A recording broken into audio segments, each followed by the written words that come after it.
Roll call, please. Steve Bornall, Here. John Bonaprise. Here. Doug Rowdy, Here. Jay Luke, Here. and Jeremy Hall. Here. Everybody's here.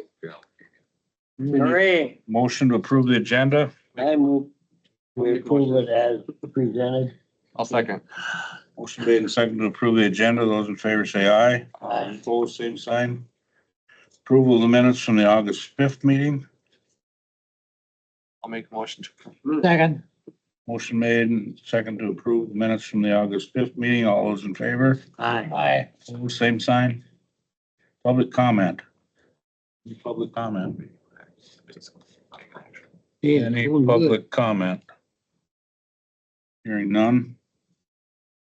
Received from, information from supervisors not seated.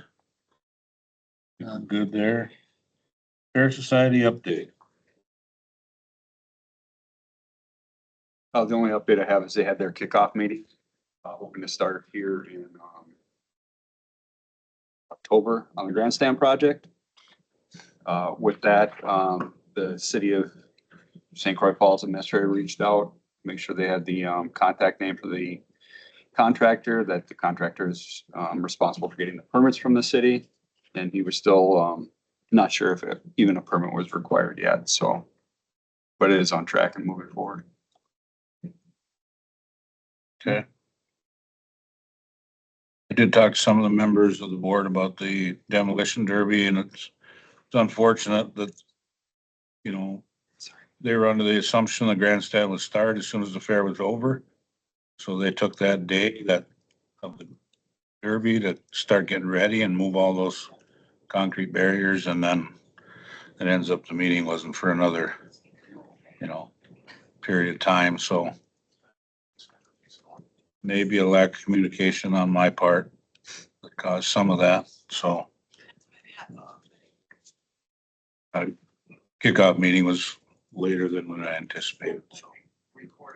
Yeah, communications I've had with them, I know Rod had with them, that, as soon as the fair was done, they could start moving their blocks to get it ready for it, so it kicked off, but yeah, there was never, the official start date was never gonna be the Monday after the fair.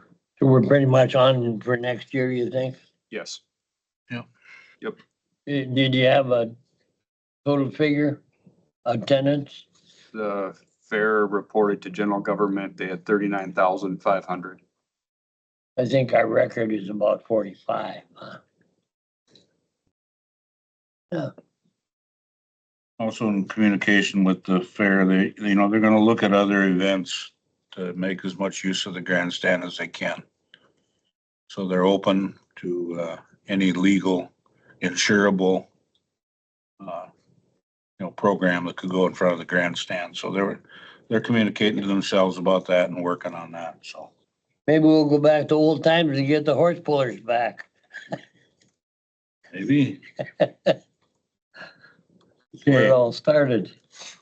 update from CJCC would be next. Have 12 participants in treatment right now. We've had 0 terminations the last month. We've got 2 pending referrals and 2 referrals of people that were ineligible for our program, so they were rejected. And then we do have a graduation this Friday at 9 o'clock in Judge Anderson's courtroom, if anyone would like to attend. And then cake and refreshments and stuff afterwards for them. Our first time offender class, we've got a class next week and we've got 3 ready to go for that. So we'll host that with them. Substance diversion, we had 1 graduate just graduated, so very proud of them for that. No other participants and no other referrals in that program right now. Our intoxicated driver intervention program, we've got 1 participant right now. And we did have 1 referral, but they were rejected. They were not eligible for the program based on previous charges. And then our MRT, we're doing it in the community as well as in the jail. And in the jail, we are at our max right now for capacity, waiting on people to either be released from jail and join us in the community, or just some people who graduate and move on. So we're at capacity within the jail. We've got our female group is continuing.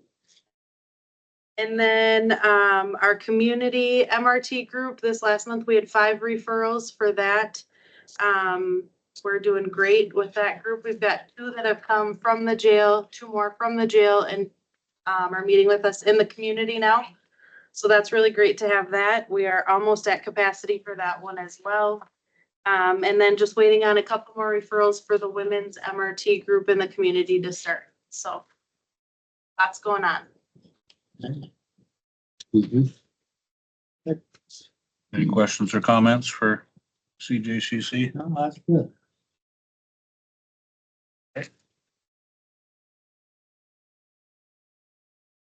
Discussion regarding resolution 27-25, resolution to amend 25 budget to support local firefighter retention.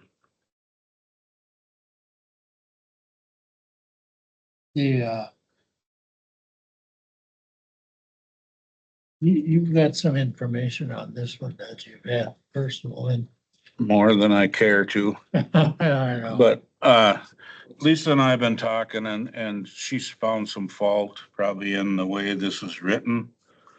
It makes it hard for her to decide if she's gonna pay the fee to somebody unless she has more clarification as to what is required. So in firefighter training, there's a entry level and it's called, entry level A and B are the entry level, correct me if I'm wrong. And C is a state certification test, Yes. okay? And correct me if I'm wrong, it's 96 hours if you do the state certification one total. I think so, yes. It's on that tech college thing, but I believe so. So if you wonder why we have trouble getting people and they want to go the distance, they have to do 96 hours of training, okay, to get state certified. Now, rural fire departments don't necessarily need state certified firefighters. The state may say that you have to, but in the real world, there's not enough people to volunteer them kind of hours to do it, okay? So I think the resolution's okay, except for, find it here now.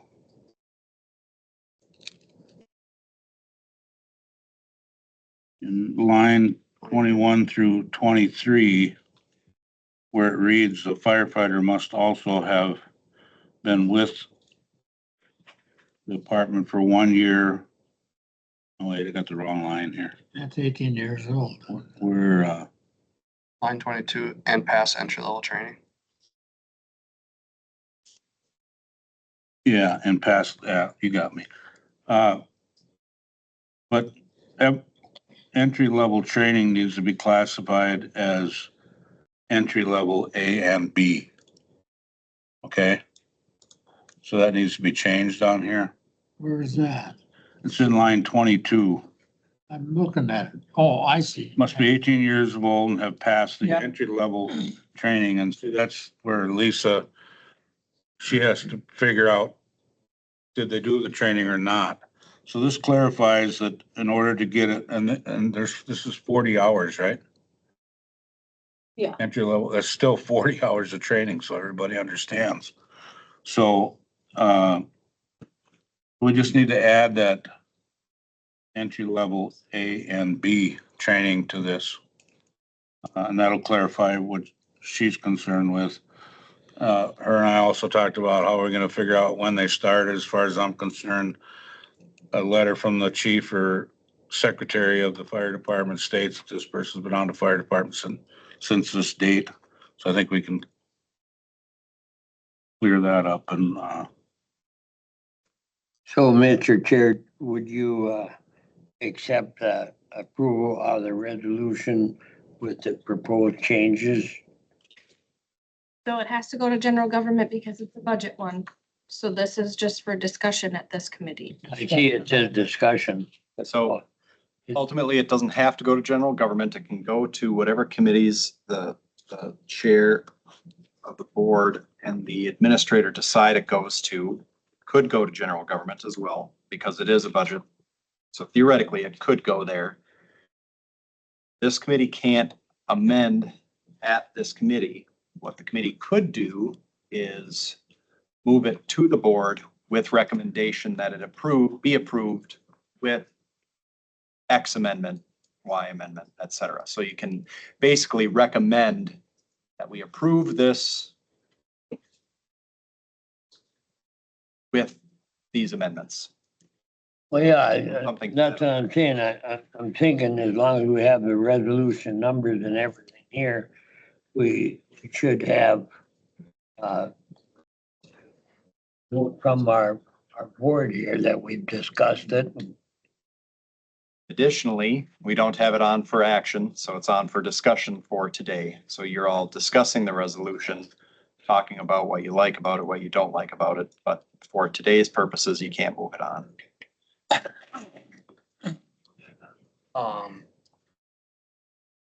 Talking about, what, hey, I think there needs to be the fact that part A and B of the entry level need to be specified. This could be cleaned up in this way, that way, or other. That's what we can accomplish today on the resolution. Is the EMT requirement still 240 hours?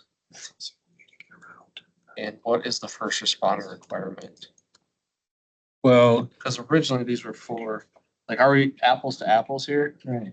Or is it easier to be the firefighters who are handing out free candy to what was the original plan? I know EMT training is a much higher level, but the money going to them is twice. Okay, they're getting 1,000. Firefighters and first responders are getting $500. So What's the first responder hour requirement? I believe I don't even know anymore. That sheet I printed from the tech college. Got it for you. Statute, yeah, this one. Here, I'll look it over.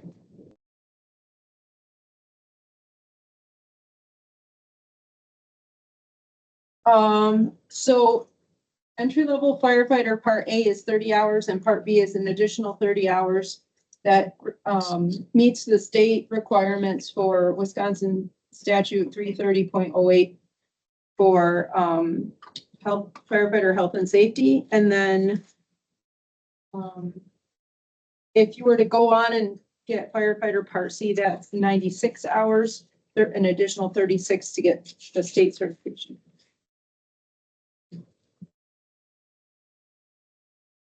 Well, EMR, I don't know if it's on here or not. EMT. EMT is at least 240. EMT is more, it's also, it may be funded by the EMS department that you're on. However, a lot of individuals have to pay for that out of their own pocket, which is one of the reasons why I remember you guys saying that you wanted to support that because EMTs have to pay for their training. Not all departments require that. Some will pay for you to take the EMT school, but a lot don't. EMT training is what now? 240. It's at least 240. That's what it was when I took it back in the 70s. That was the first. Are you also EMT, Jeremy? Yeah, I mean, I'm a paramedic, but that's, Well, that's a little more. yeah, it's not, I'm not. That's more than 240. Paramedic. Well, these are, I don't know how to weigh it. I got a question. Is this, you're fair with this? You believe that this is accurate as has been printed? Our What's resolution? that? Oh.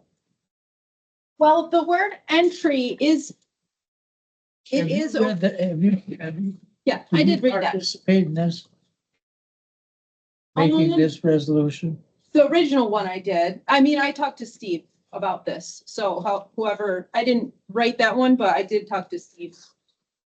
Well, if we pass it on with a recommendation or without to another committee, is this, do we have to have a change? We can't make a change to it here. Just discussing it. We're discussing it only. So how are we gonna pass it on to another committee? That's gonna deal with the budget aspect of it, and things like that, general government. Essentially, what you would be able to do today is you can certainly address what you think needs to be addressed by the board when the resolution is ultimately taken up. You can talk about those things. Additionally, staff, in having been present for your conversation and listening to your concerns, can obviously bring those to the next committee. We just don't have it on for any kind of any action. So you can't make any formal recommendation to the other committee that they do X, Y, or Z. Right. That being said, you can voice your concerns about the resolution, talk about it amongst yourselves, because this committee has that requisite knowledge as it relates to emergency services, and convey those concerns to staff so that staff can address those things. Well, that's all I said. So it was in the minutes, that we had discussed the necessary changes. And I'd like to see it in the minutes, that otherwise it's for naught.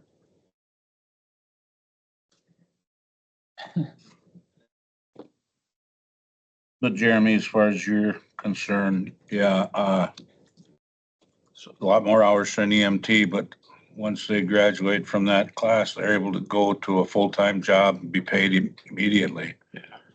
A first responder, a firefighter,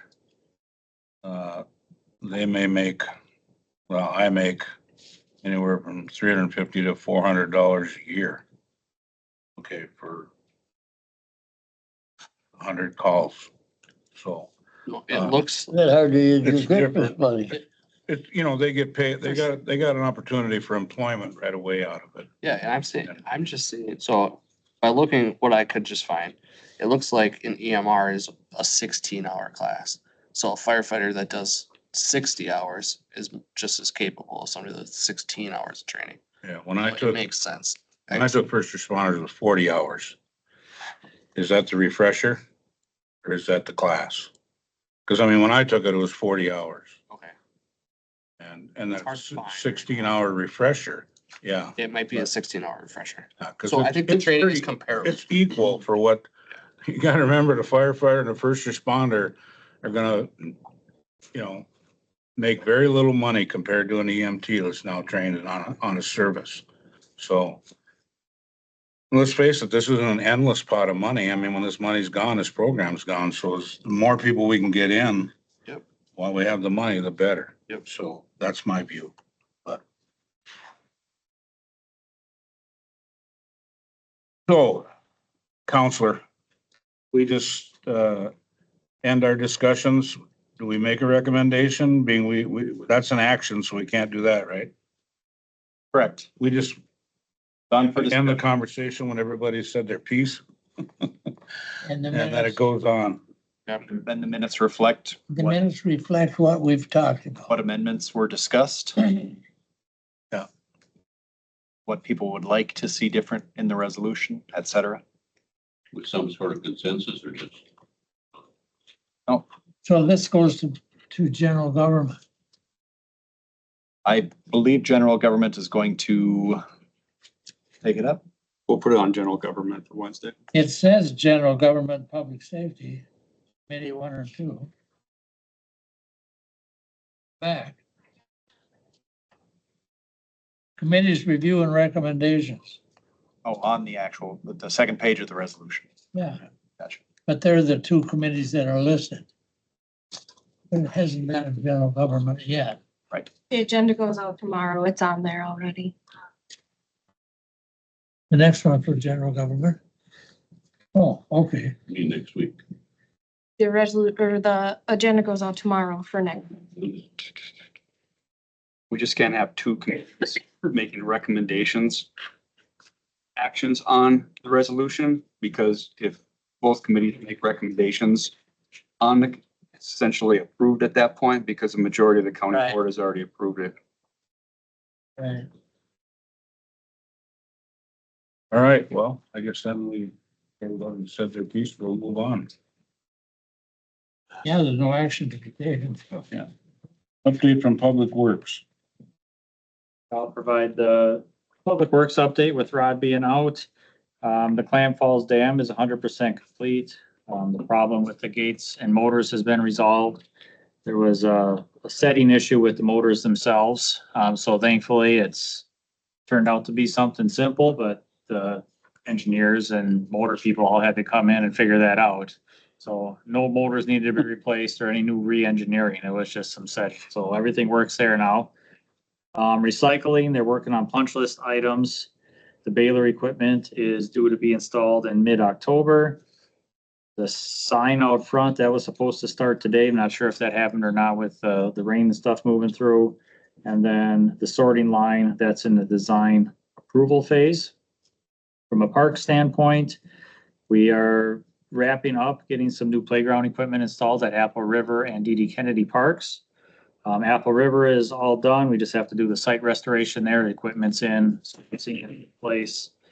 We're working on getting surfacing in place at D.D. Kennedy today. We are waiting for a missing part to finish off the installation of the actual equipment. But that should be done sometime in September as well.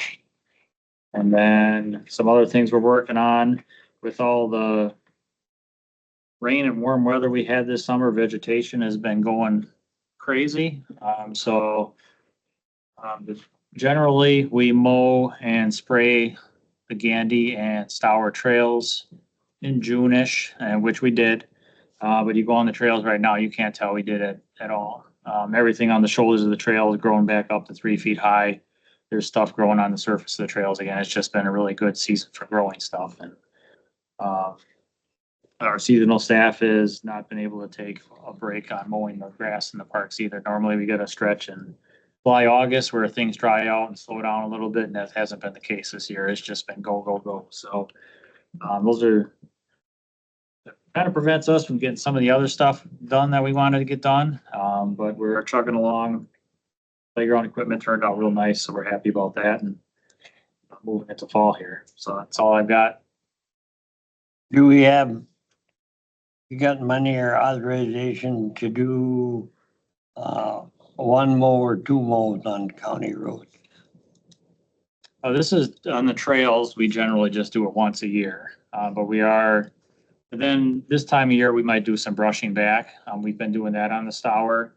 The Stour, there's been a lot of woody vegetation has really been creeping in on the trail. So we're trying to push that back. That's a much slower process though. It takes us longer. We started out in the Wanderoos area. We've got a little bit of stretch there. And then we also have to get equipment from highway department. So we have to work around their availability as well. So, but generally we just, like last year, we just mowed along the sides of the trail once. That was in June. That was good for the full year. It grows back up, but it's not, falling into the trail and getting out of control. Whereas it grew back pretty heartily this year. It sure did. It could be mowed again. Yep.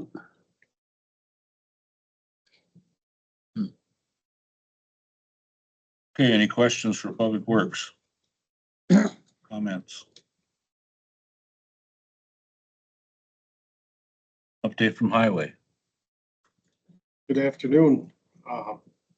I passed out our latest highway financial report. That's through August 2025. There's still a few things that will probably be edited by the next meeting, just as things get processed at highway, but that's through the end of August. Today and tomorrow, we're shouldering on County Road G out by the county line, that segment G1. Luckily, the rain didn't hit us too hard today, so we're able to stick to that. Final walkthrough on County Road B, or drive-through, I should say, should be next week.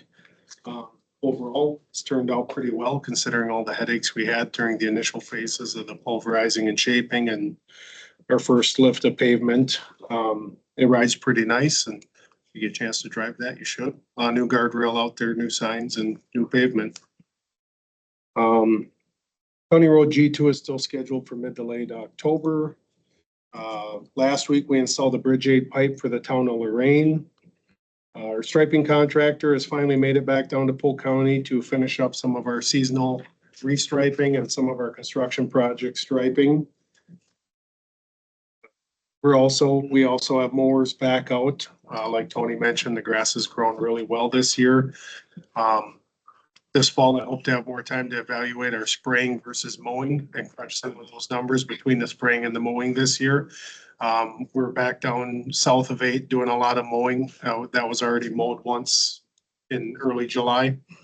So the spraying stuff up north has held up quite well, other than this Kentucky blue stem that evidently wasn't affected by the spray as well. So you'll see these nice big clumps of tall grass randomly along the shoulder. We need to figure out how to deal with those.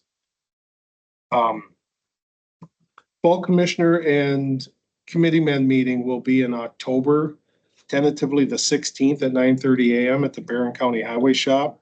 So I'll send out an email to all the committee members to confirm that date. And then if you'd like to attend that with me, please respond, and I'll plan on you guys attending that with me in Barron for the fall commissioner committee. You have a date on that? Right now they were looking at the following week, but they're bumping it up to Thursday, the 16th, I believe will be the date. 16th of September? October. October. Good.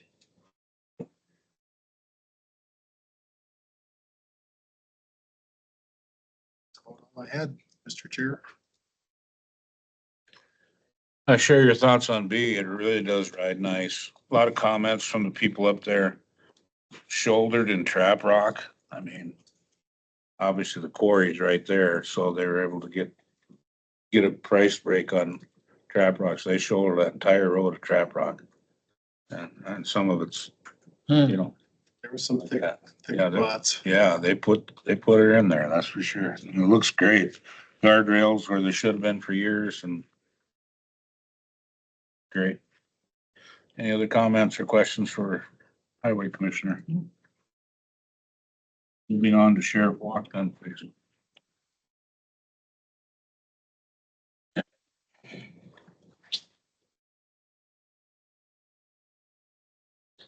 Well, we made it to September.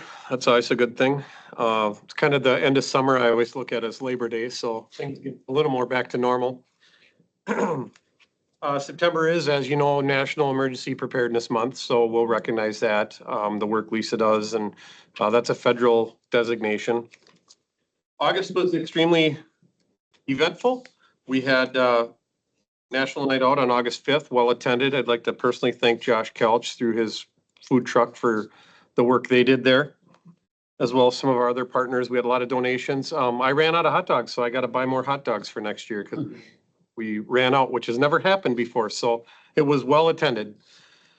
August 20th, we did Shop with a Cop, and that's where we back to school shop with roughly 50 kids at Walmart, and it's money through the Salvation Army, and we take kids shopping for back to school. It's a lot of fun. I tell you, it's one of those things where, as the law enforcement officers, it's out of our daily routine. It's out of our norm, and it's as good for us as it is for the kids that are doing it. So that's always a great event. August 25th, I hosted the Retired Deputies Qualification Shoot for HR 218.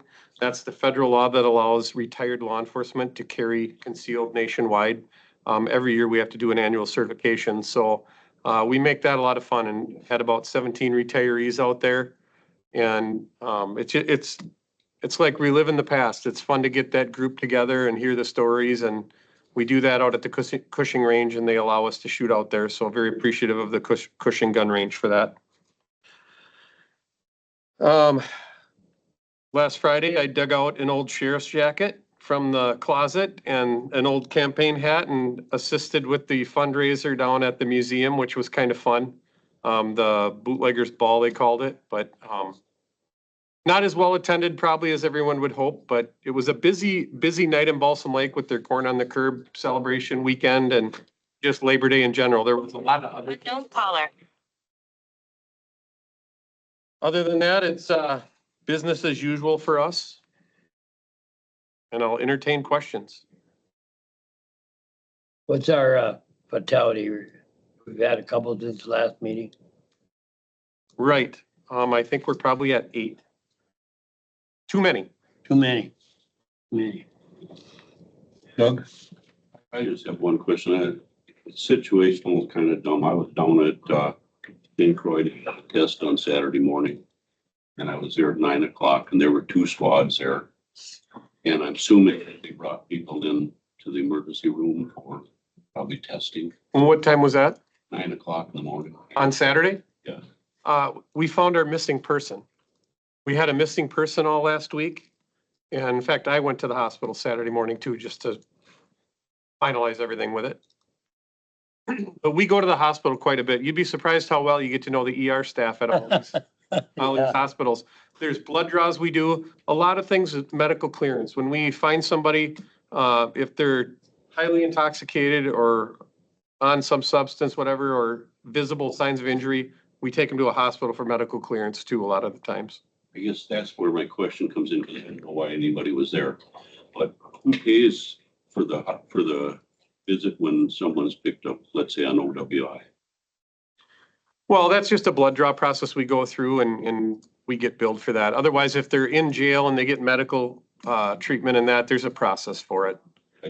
That's all, I just didn't know. But we do a lot with the hospitals, and probably OWIs are the most reasons we go to the hospital, but we do a lot of mental health commitments too, and those usually always have to go to a local hospital first. So there are times we spend 8 hours of a 12-hour shift sitting at a hospital. It's very taxing. But in this particular case on Saturday, it was our missing person was found, and that person needed to be evaluated medically, so we had to have some officers there. Did we have a ATV, UTV fatality in the county? Hey, Well, we did, and unfortunately, it was a very well-known person in the county and very heartfelt tragedy. Yep. is their name released yet? Yes. It was Melvin's brother, John, No. who's here. Mm. So we're a small community, you know, it hits home here. Just a comment on that. I attended 3 of those. I was at your night out here at 4 o'clock, and then I went to Alden, and they had the lifelink landed in by the facility there in Alden. That was pretty fantastic. The lifelink people, they went around, visited and talked to people and give everybody a fresh air when they took off. And, Yeah. They had probably 3 times as many people as what they expected. It was just fantastic crowd at Alden. Good. And then I finished up in Osceola. They had a get together in Osceola, which was nice. Getting to be pretty well known, and it sure is a great communication. Yep, they're great events, and I know they have them in a lot of areas. I was actually invited to come down to Alden's, and I said, well, we got our own party going on, so I wasn't able to assist on that, but. I think Donnie Burrows came down there. Did he? Any other questions or comments for the sheriff? All right, thank you very much. Thank you. Yeah, thank you. Update from Administrator Norby. Yes, Mr. Chair, just really real short today. Sales tax for August was down 3%, but we're still up overall 8% for the year. So we're still monitoring that for the budget to budget at last year's amount for the 2026 budget. So that's all I have right now. Short and sweet. Supervisor Rowdy on the ATV, UTV Council. Today, Danny Carlson discussed there's new rates that are coming out from the state. They're not on the mileage, or they're up to bit more on a different machinery that they're running, and to get them in a little more compliance. So that's coming down. They've been busy brushing the cattail and sawmill trails. And probably, I think he said after October 1st, they'll, again, that's heavier used with the bicyclists, so they're waiting to do that. And the big thing that came up today, actually Tony brought it up for us, is the bridge on 270th, just off 35, is gonna be removed now. Which one? The railroad bridge is just up from the Cafe Ren. Yeah, straight Yeah, across, yeah, from yeah. straight across from B. Up there, Take yeah. that out now. They should have taken it out before they repaired it the last time. They had a lot of accidents on there? Yeah, Oh, okay, it's considerable. yeah. They're gonna remove it and then they'll taper the sides up so they can come down with their rumor on the other side. Happening this year. You'll have to ask Tony. I don't know when they said they were gonna do it. They didn't have a specific timeline, but they said that they do want to do it as soon as possible, so they're working on the engineering for it right now. Be surprised if it get done this year. Or Should be easy to take down. Engineering's the key, I think. That's about all I have today.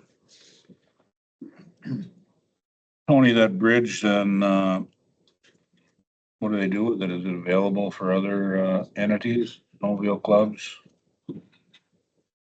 I don't know. Pretty solid bridge. I mean, they haven't been able to knock it down, so short spans, it would probably work well in applications for others. Yeah, I don't know. I can ask though. Yeah, I'd ask the question at least, cause we got plenty of room to store it down in the lower yard there, the old lower yard. Right, Josh? Okay, any questions?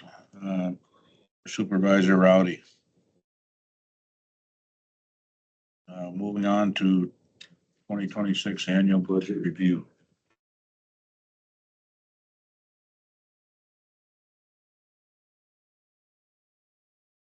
Here, I'll go over as we kick off the September with the committees, going over our additional funding requests by departments for each committee. Just realized I left my notes upstairs as I left one meeting and brought them upstairs and brought something else down, but I'll do my best to get through this. So the way the budget process works is as we go through the budget, there's a time frame where we ask the departments to put in for additional funding requests up and beyond what we have here. So this will be the ones for that deal with public works, public safety. Or the committees on extra funding requests. What you're gonna see here though is typically you don't see the ones for highway. Highway is CIP is internal with their equipment fund and their construction budget that's in there. So what you have here, these were the ones that were approved by myself. We ended up with over $6 million in extra funding requests from departments. You know, so we had to take that down. Most of these are all capital with the exception of the last ones. So one of the big ones that we talked about was the boiler replacement and the Johnson controls over at the Justice Center. The entire project's $2.2 million. We're budgeting the first year at 950,000 at this point.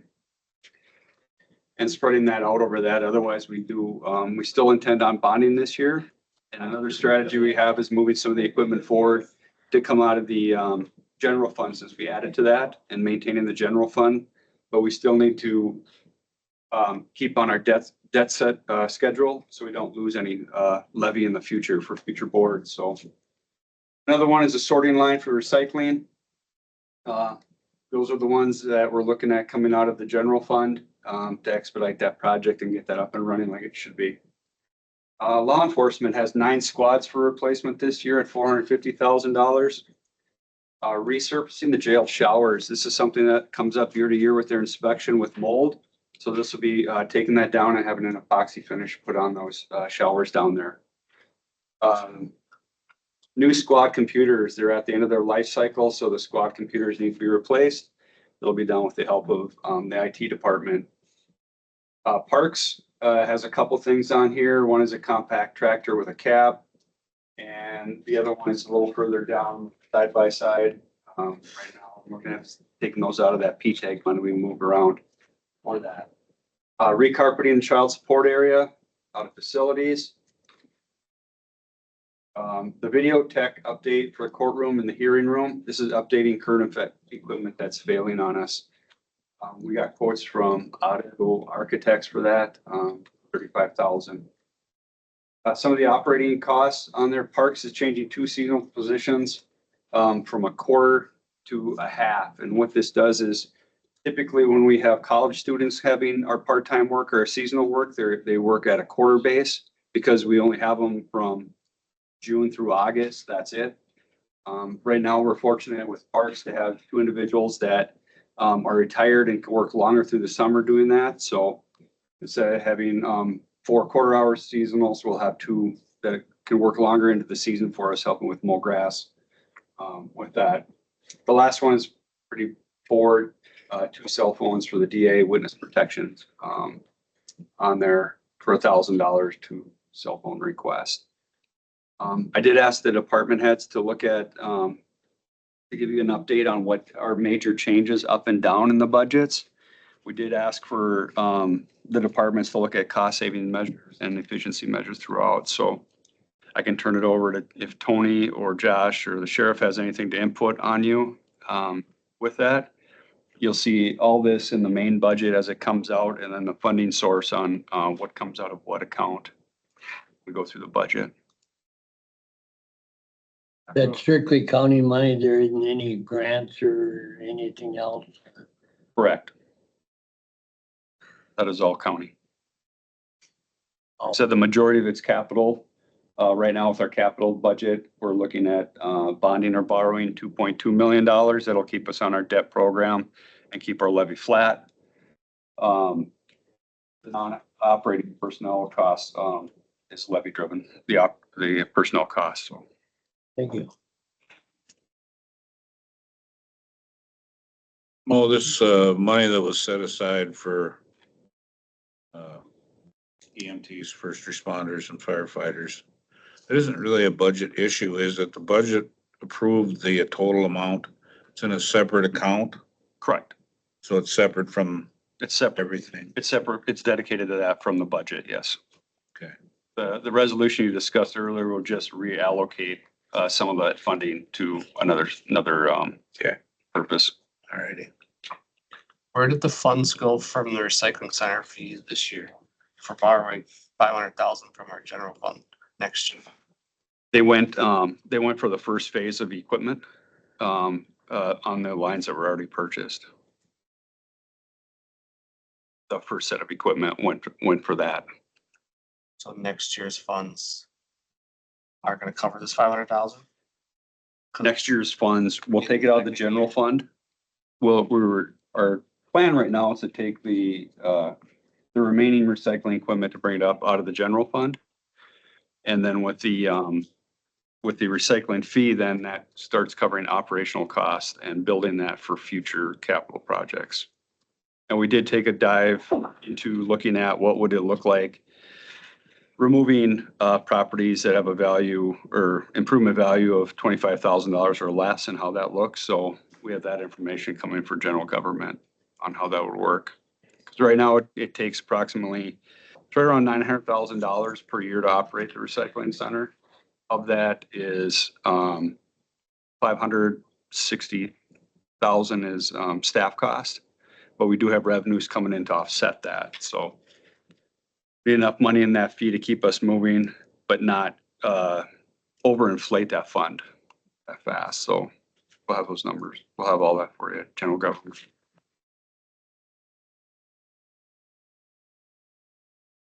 Any other questions or comments on the budget? Okay, thanks, Mo. Sure. What's the plan? Budget. Oh, That's about. yeah. Next one, too. I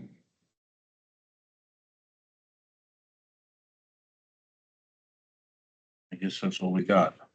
2 months. Yeah.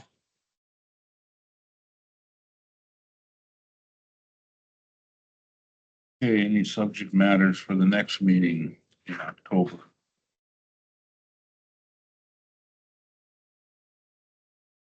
Hearing none, I guess there's one thing left, John.